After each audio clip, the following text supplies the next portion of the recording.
பேச்சுவார்த்தை தனியார் தொங்க இளைஞர் அவர் என்ன சொன்னாங்கன்னா, சரி ஒரு சீட் கொடுப்பாங்க பேச்சுவார்த்தை சொன்னாங்க.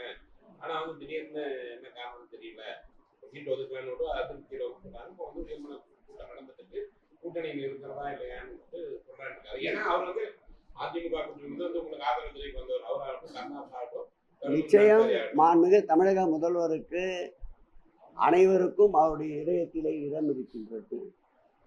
ஆனால் எண்ணிக்கை என்பது 234 தான். அதை அனுசரித்து தேர்தல் வியூகங்களில் எங்கெங்கு எப்படி சாட்டையை சுழற்றினால் வெற்றி நம் பக்கம் திரும்புமோ அதை முடிவெடுக்கின்ற அரசியல் ஞானியாக எங்களுடைய முதல்வர் இருக்கின்றார். கால் நகம் முளைத்த காலத்திலிருந்து அரசியலிலே பயணிப்பவர்.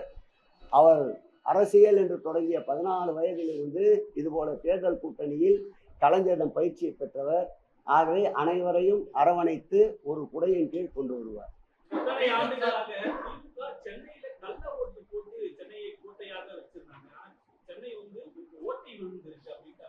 சென்னையை எப்படியெல்லாம் கொச்சைப்படுத்த வேண்டுமோ தற்குறிகள் ஆரம்பித்து அனைவருமே சென்னையை, அதுவும் குறிப்பாக வட சென்னையை எவ்வளவு கலங்கப்படுத்த முடியுமோ அவ்வளவு கலங்கப்படுத்துகிறார்கள். கெஞ்சா என்கிறார்கள், போதை என்கிறார்கள், திருட்டு வழக்கு என்கிறார்கள், அதே போல் கள்ள ஓட்டு என்கிறார்கள். இந்த அவமானத்திற்கு வருகின்ற சட்டமன்ற தேர்தலில் வடசென்னை மக்கள் தகுந்த பதிலை தர தயாராக இருக்கின்றார்கள். இந்த வடசென்னையை இன்றைக்கு வாழ்விக்க வந்த தெய்வமாக மாண்புமிகு தமிழக முதல்வரைத்தான் பாராட்டி கொண்டிருக்கின்றார்கள். எங்கு பார்த்தாலும் வடசென்னையில் பூத்து குலுங்குகின்ற பூங்காக்கள். போக்குவரத்து கழகம் ஆரம்பிக்கப்பட்ட போது கட்டப்பட்ட பேருந்து முனையத்தை மாண்புமிகு தமிழக முதல்வர் காலத்தில்தான் வடசென்னை வளர்ச்சி திட்டத்தின் கீழ் ஆர்கே நகரில் முதலில் அந்த பேருந்தை 19 கோடி ரூபாய் செலவில் புதிதாக கட்டமைத்திருக்கின்றார். கலைஞர் அவர்கள் போக்குவரத்து துறை அமைச்சராக இருந்தபோது அம்பத்தூரிலே அவரால் திறந்து வைக்கப்பட்ட பேருந்து நிலையம் 50 ஆண்டுகளுக்கு பிறகு மாண்புமிகு தமிழக முதல்வர் கொண்டு வந்த வடசென்னை வளர்ச்சி திட்டத்தின் வாயிலாகத்தான் இன்றைக்கு புதுப்பிக்கப்பட்டு புது பொலிவு பெற்றிருக்கின்றது. மாண்புமிகு தமிழக முதல்வர்கள் சிந்தையில் உதித்திட்ட திட்டமான படைப்பகம் இன்றைக்கு தமிழகத்திலே சென்னையிலே 14 இடத்திலே நடந்து கொண்டிருக்கின்றது.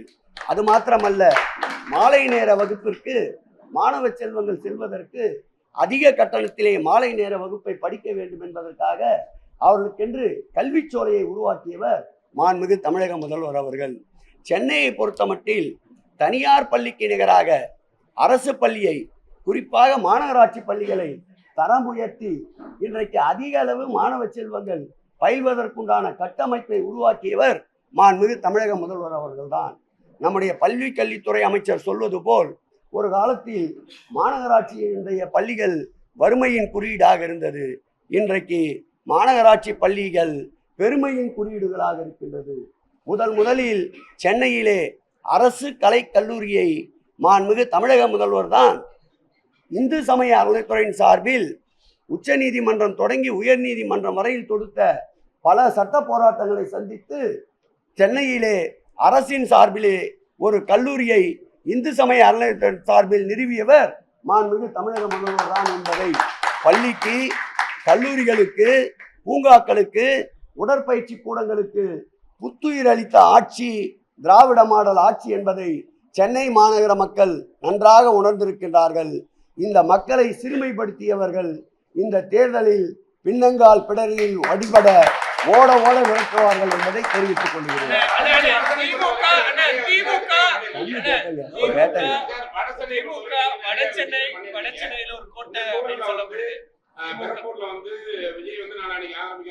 இவரு கேட்கவே இல்லை, கேளுங்க.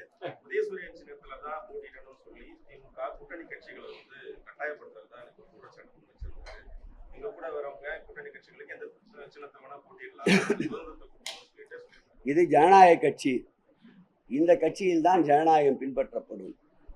தலைவர் முதல் தொண்டன் வரையில் எதை வேண்டுமானாலும் கருத்து பரிமாற்றங்கள் மாறிக்கொள்ளலாம். இது உட்கட்சிக்குள்ளேயே இருக்கின்ற ஜனநாயகம் என்றால் எதிர்கட்சியிடம் எப்படி நாங்கள் அப்படி ஒரு போக்கை கடைபிடிப்போம்? மார்க்சிஸ்ட் கம்யூனிஸ்ட் கட்சி, இந்திய கம்யூனிஸ்ட் கட்சி கூட அவர்களுடைய தொகுதி பங்கீடு முடிந்த பிறகு வெளியில் வந்தபோது இந்த கேள்விகளை நிருபர்கள் கேட்டபோது அப்படி எந்த நிர்பந்தமும் எங்களை நிர்பந்திக்கவில்லை, சுதந்திரமாகத்தான் பேசினார்கள், எங்கள் விருப்பம் போன்ற சின்னத்தில் தான் நாங்கள் நிற்போம் என்றார். மறுமலர்ச்சி திராவிட முன்னேற்ற கழகத்தின் கூட செய்தியாளர் சந்திப்பில் அவர்களாகத்தான் 3 சூரியனில் நிற்போம் 1 தனித்து நிற்போம் என்று அவர்களாகத்தான் உறுதி கொடுத்திருக்கின்றார்கள். ஏன் 3லே நிற்பவர்களை 4ஆவதையும் சூரியனிலே நிற்க சொல்லி நிர்பந்திக்கலாம் அல்லவா? அப்படி அல்ல. இது ஜனநாயக கட்சி, தெளிந்த நீரோடை, எல்லோருக்கும் எல்லாம் என்பதுதான் முதலமைச்சர் அவருடைய கொள்கை. ஆகவே இந்த கூட்டணி நிர்பந்தத்தால் ஏற்பட்ட கூட்டணி அல்ல. நிர்பந்தத்தால் அமித்ஷா அலுவலகத்தில் ஏற்பட்ட கூட்டணி தான் அதிமுக கூட்டணி என்பதை அழுத்தம் திருத்தமாக தெரிவித்துக் கொள்கிறேன். பாப்பா ஒண்ணுமே கேட்கல.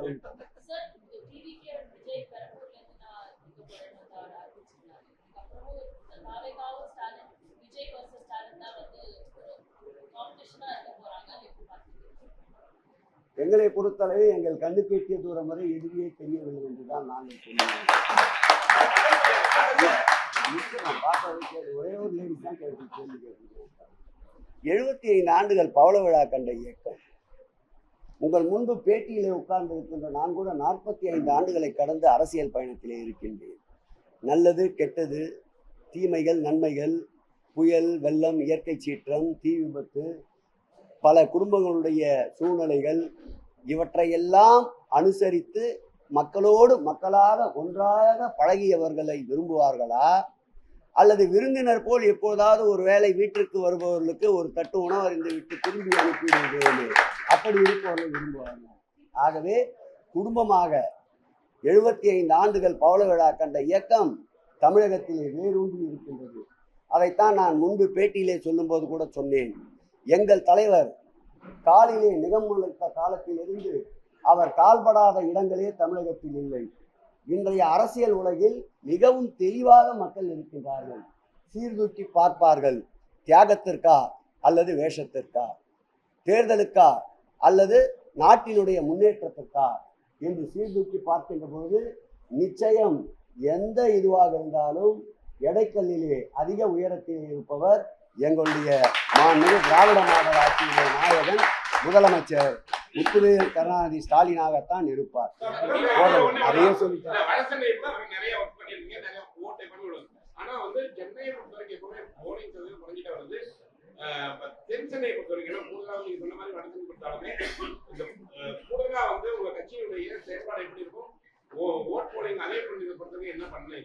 சார் நான் தான் சொன்னேன் சார், எந்த கட்சியிலுமே பாகமுகவர்களை இன்னும் முழுமையாக நியமிக்கவில்லை.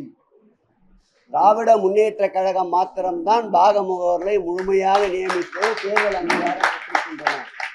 அது மாத்திரமில்லாமல் பாகமுகவர்களுக்கு அடுத்து பிடிஏ என்று ஒரு பாகமுகவர் நியமித்திருக்கின்றோம். பிடிஏ என்றால் டிஜிட்டல் ஏஜென்ட், இந்த நவீன காலத்திற்கு ஏற்றார் போல் செயல்படக்கூடியதற்கு. அடுத்து தேர்தல் களத்திலே ஓட்டம் எப்படிப்பட்ட சூழல் இருந்தாலும், வெயிலாக இருந்தாலும், மழையாக இருந்தாலும், இரவாக இருந்தாலும், பகலாக இருந்தாலும் ஓடுவதற்கு பிஒஏ என்று ஒருவரை நியமித்திருக்கின்றோம். அவர் இளைஞரணியை சார்ந்தவர். இப்படி பகுத்து பார்த்து தரைப்படை, கடற்படை, காலாட்படை, குதிரைப்படை, யானைப்படை அனைத்தையும் தயார் செய்து தேர்தல் களத்திற்கு தயாராக வைத்திருக்கின்றோம். இந்த படையை மிஞ்சுகின்ற சக்தி எங்களுக்கு தேர்தல் பணி கற்றுக் கொடுக்கின்ற அளவிற்கு தமிழகத்திலே எந்த இயக்கமும் இல்லை. தேர்தல் பணிக்கென்று ஒருவருக்கு சான்றிதழ் தர வேண்டும் என்றால், ISI முத்திரம் வேண்டும் என்றால், அது திராவிட முன்னேற்ற கழகத்திற்குத்தான் தருகின்ற அளவிற்கு இந்த இயக்கத்துடைய தொண்டன் பயிற்சி பெற்றுள்ளார்.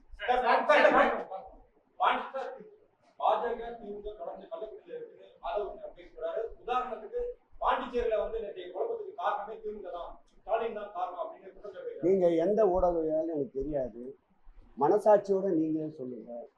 பாரதிய ஜனதா காலில் போய் விழுவது யார்? யார் அவ்வப்போது போய் டெல்லிக்கு சென்று அமித்ஷாவையும் மற்றவர்களையும் திரைமறைவில் சந்தித்து விட்டு வருவது யார்? எங்கள் முதல்வர் தமிழகத்தின் உரிமைக்காக ஒரு முறையேனும் வளைந்து கொடுத்திருக்கின்றாரா?